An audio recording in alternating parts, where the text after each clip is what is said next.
fou, je suis au fond du trou.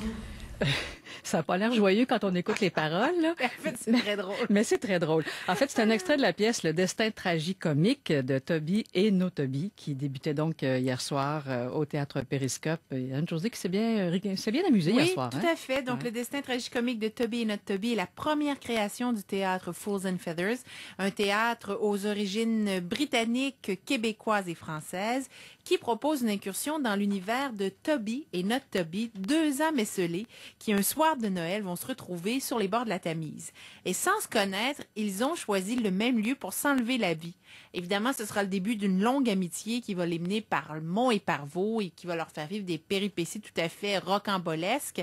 Alors, on est vraiment dans un univers qui est hors de la réalité, hors norme, un univers aussi inspiré énormément de Dickens, de Laurel et Hardy, de Charlot et bien sûr de Shakespeare, dont entre autres le personnage de Jules César ne cesse de réapparaître tout au long du spectacle qui dure environ 1h30.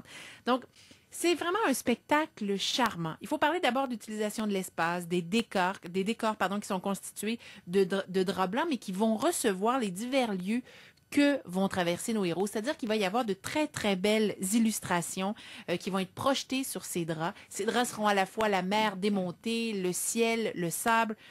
On a donc parmi les illustrations qu'on pourra voir, on a parfois l'impression d'être dans une bande dessinée et à d'autres moments, on a vraiment l'impression d'être dans un livre pour enfants. Ce sont de magnifiques dessins en mouvement de Renaud Penel qui viennent vraiment je voudrais accentuer ce côté magique, étrange, féerique. On a l'impression vraiment d'être happé par un livre de contes pour suivre les aventures de Toby et Not Toby.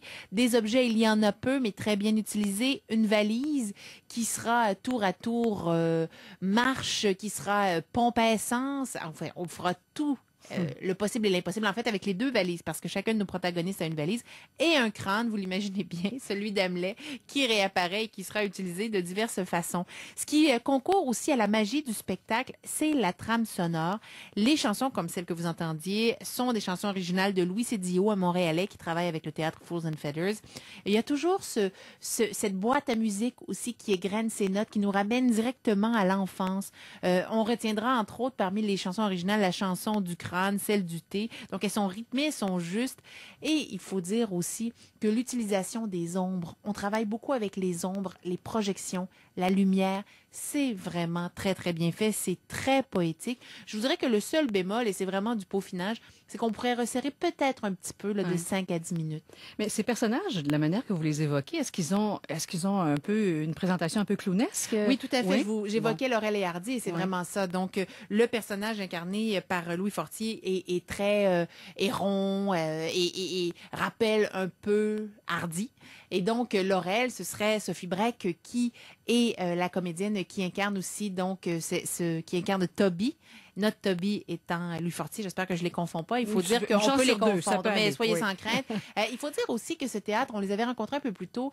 Sophie Breck et Louis Fortier sont vraiment à l'origine de ce spectacle, n'est-ce pas? Ils sont les metteurs en scène, ils ont travaillé à la trame, ils sont également les comédiens sur pièce et ils sont très, très bons, très touchants.